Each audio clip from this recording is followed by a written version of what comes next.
Bapak Ibu Saudara-saudari, kita lanjutkan katekese atau studi tentang ajaran sosial gereja di bagian yang kedua. Dalam bagian yang kedua ini akan disampaikan beberapa ringkasan isi dokumen ajaran sosial gereja yang terpenting. Pertama, Rerum Novarum tahun 1891 yang diterbitkan oleh Paus Leo XIII. Sebagai tanggapan terhadap masalah sosial besar yang pertama, Paus Leo XIII memaklumkan ensiklik yang pertama, yaitu Rerum Novarum. Ensiklik ini membedah kondisi para pekerja upahan yang menyusahkan para pekerja industri atau para buruh yang merana dalam kesengsaraan yang tidak manusiawi. Paus mengutuk liberalisme individualisme, begitu pula penentuan upah menurut hukum pasar. Walaupun pemogokan dinilai jelek, namun sebagai senjata terakhir kaum buruh, hak untuk mogok diakui pula. Yang amat penting adalah ajaran tentang upah keluarga. Siapa yang bekerja penuh berhak mendapat upah yang mencukupi agar ia bersama keluarganya dapat hidup dengan wajar. Ada dua ajaran fundamental yang secara definitif menyelesaikan satu perselisihan di kalangan Katolik sendiri. Pertama, melawan liberalisme yang menolak campur tangan negara dalam hubungan sosial ekonomis. Paus menulis bahwa negara berkewajiban untuk melindungi kaum buruh dan demi tujuan itu berhak untuk ikut menata bidang itu. Kedua, Paus membenarkan hak kaum buruh untuk membentuk serikat-serikat buruh guna membela diri. Dalam ensiklik ini, Paus menggarisbawahi hak gereja untuk membuka suara dalam bidang sosial ekonomi. Rerum Novarum merupakan penolakan terhadap pendapat bahwa perutusan gereja dibatasi pada bidang sakral. Kedua, Quadragesimo Anno yang diterbitkan oleh Paus Pius XI 1931. Ensiklik ini diterbitkan untuk memperingati 40 tahun Rerum Novarum. Ensiklik ini memberi uraian yang sistematik dan mendalam tentang masyarakat industri modern. Ada dua ajaran atau pendapat yang keliru dengan adanya Rerum Novarum. Pertama, seakan-akan gereja mengajukan suatu sistem pengaturan masyarakat berdasarkan perwakilan semua golongan, padahal yang sesungguhnya mau diungkapkan bahwa antara masyarakat yang terdiri dari kelas-kelas yang saling berlawanan dan impian komunisme mengenai masyarakat tanpa kelas, masih ada kemungkinan lain, yaitu masyarakat di mana semua golongan bekerja sama sesuai dengan fungsi mereka. Kedua, sosialisme tetap dikutuk. Tetapi perlu diperhatikan bahwa yang dikutuk bukan setiap aliran yang menamakan diri sosialis, melainkan aliran yang bersifat kolektivistik dan materialistik. Kekayaan ensiklik ini adalah pertama, ajaran tentang hak milik pribadi. Hak milik pribadi mempunyai fungsi sosial, artinya bisa diperuntukkan untuk kepentingan umat manusia. Buruh berhak atas hasil produksi.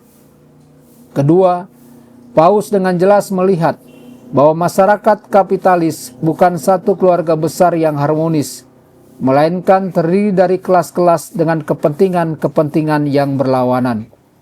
Maka buruh berhak untuk memperjuangkan hak-hak mereka dengan harapan agar perjuangan kelas-kelas lama-lama berkembang menjadi kerjasama. Kaum buruh boleh berjuang.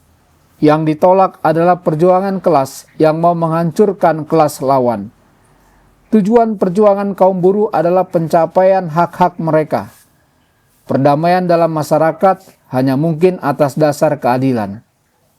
Ketiga, ensiklik ini untuk pertama kalinya mengemukakan prinsip subsidiaritas sebagai prinsip dasar pengaturan masyarakat. 3. Mater et Magistra yang diterbitkan oleh Yohanes 23 tahun 1961. banyak ajaran-ajaran dari ensiklik sebelumnya diuraikan kembali. Untuk pertama kalinya, kaum tani mendapat perhatian khusus. Paus memberi berbagai nasihat kepada mereka.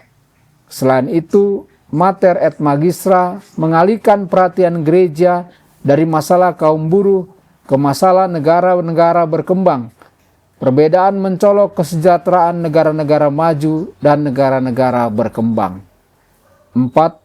Pacem in Terris yang diterbitkan oleh Yohanes 23 tahun 1963. Ensiklik tentang perdamaian. Perdamaian hanya mungkin terjadi jika ada kebenaran, keadilan, cinta kasih, dan kebebasan. Gereja Katolik untuk pertama kalinya memperjuangkan hak-hak asasi manusia dengan menyebut Piagam Hak-Hak Asasi Manusia tahun 1948. Sebelumnya gereja enggan mengakui pemikiran yang berasal dari luar gereja. Sejak Pacem in Terris, orang Katolik tidak dibenarkan untuk tidak peduli terhadap masalah hak-hak asasi manusia. 5. Gaudium et Spes, Konsili Vatikan II 1965. Konstitusi Pastoral Konsili Vatikan II tentang gereja dalam dunia sekarang menunjukkan suatu pendekatan baru terhadap dunia. Konsili tidak mau menggurui umat manusia lagi, melainkan mau memperlihatkan bagaimana gereja memahami dirinya dalam hubungan dengan dunia. Konsili tidak mau menekan, melainkan mengajak. Gereja membicarakan sikapnya terhadap seluruh kekayaan kehidupan manusia dalam berbagai dimensi. Dari ajarannya yang sedemikian kaya itu, ada dua hal pokok yang mau dikatakan. Pertama, manusia menjadi dasar, sumber, dan tujuan semua lembaga sosial. Tujuan produksi adalah untuk kesejahteraan seluruh manusia. Kedua, perbedaan antar tugas gereja sebagai lembaga dan tugas para anggota gereja. Sebagai lembaga, gereja secara resmi bersikap melalui tindakan dan wejangan hierarki, sedangkan para anggota gereja tidak berbicara atas nama gereja, melainkan atas nama diri mereka sendiri dan keahlian mereka, tetapi dalam naungan Roh Yesus dan semangat gereja. Berhubungan dengan itu, ditegaskan perbedaan tugas kaum awam dan para imam. Tanggung jawab gereja dalam dunia pertama-tama merupakan tugas kaum awam. Mereka mendapat dukungan semangat dan spiritual dari para imam. Pembedaan tugas ini sekaligus mau mengikis sisa-sisa klerikalisme, di mana segala tugas gereja hanya ditentukan oleh klerus, uskup, dan para imam. Keenam, Populorum Progressio, diterbitkan oleh Paus Paulus VI. Ensiklik ini membicarakan perbedaan yang semakin besar antara negara-negara kaya dan negara-negara miskin. Dalam ensiklik ini, Paus mencela kapitalisme liberal yang hanya mencari keuntungan dan hubungan-hubungan dagang antara negara-negara industri yang tidak adil. Paus menuntut agar negara-negara kaya menyingkirkan sebagian dari produksi mereka untuk memenuhi kebutuhan-kebutuhan negara lain. Paus menuntut perubahan struktur yang tidak adil, agar jangan sampai kekayaan kaum kaya dan kekuasaan kaum berkuasa tumbuh terus, sedangkan kemiskinan kaum miskin dan ketertindasan kaum tertindas semakin kuat dan bertambah. Dengan berani kita harus menghadapi situasi sekarang dan menentang ketidakadilan serta mengalahkannya. Paus menolak revolusi, tetapi pada saat situasi ketidakadilan sangat masif, maka belum tentu revolusi harus dikutuk. Bagaimanapun juga, setiap pemberontakan revolusioner, kecuali dalam hal kekuasaan kekerasan yang jelas dan bertahan lama, yang secara berat melanggar hak-hak asasi manusia secara personal dan merugikan kesejahteraan negara secara luar biasa, menimbulkan ketidakadilan baru, kemerosotan baru. Keadaan buruk tidak boleh dihilangkan dengan keadaan yang lebih buruk lagi. Karena teks ini sering dipahami sebagai pembenaran penggunaan kekerasan dalam keadaan ekstrim. Maka Paus VI setahun kemudian berulang kali mengatakan secara eksplisit menolak penggunaan kekerasan. 7. Surat Apostolik Autogexima Adveniens diterbitkan oleh Paus Paulus VI. Surat ini memperingati 80 tahun terbitnya Rerum Novarum. Tidak dibahas masalah tertentu, melainkan diberi semacam gambaran umum tentang sikap gereja terhadap masalah-masalah sosial serta ideologi-ideologi yang mau memecahkannya. Ditegaskan sekali lagi bahwa gereja tidak merasa mempunyai keahlian untuk menawarkan pemecahan-pemecahan konkret terhadap masalah-masalah kehidupan masyarakat. Antara lain, terdapat pembahasan secara serius tentang Marxisme. 8. Evangelii Nuntiandi tahun 1975 diterbitkan oleh Paus Paulus VI. Hasil sinode para uskup sedunia di Roma tahun 1974 dimuat dalam dokumen Sinode Keadilan dalam Dunia.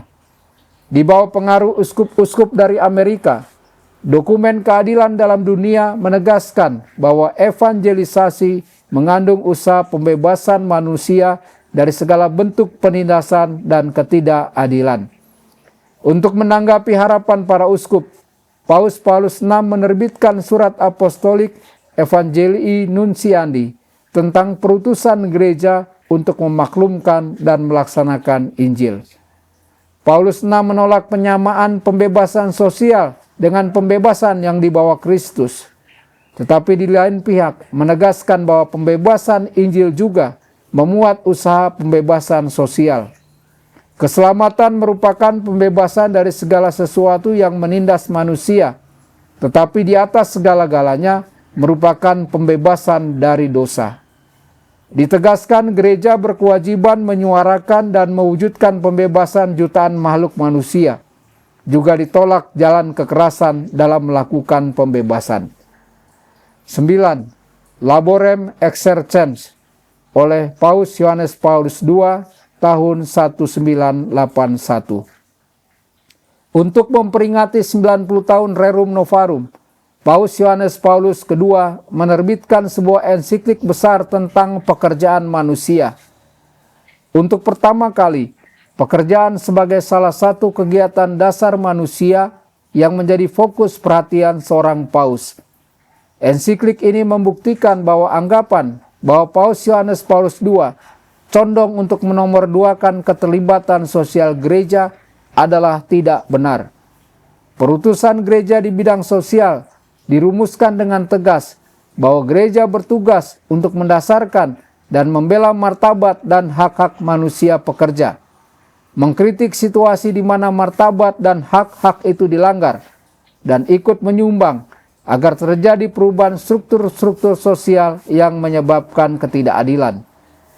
Penggunaan tenaga kerja sebagai barang dagangan demi keuntungan politik dan ekonomis harus ditolak. Manusia tidak pernah boleh dinomorduakan dari kepentingan produksi. Apabila kita meninjau kembali perkembangan ajaran sosial gereja, maka ada beberapa gagasan yang semakin jelas. Dari pendekatan yang teoritis, gereja semakin bersedia untuk terlibat secara praktis juga. Dari pendekatan yang hanya normatif, semakin disadari perubahan-perubahan struktural supaya kehidupan masyarakat dapat terwujud menurut norma-norma itu. Semakin menjadi jelas bahwa gereja harus berada di pihak kaum miskin dan tertindas.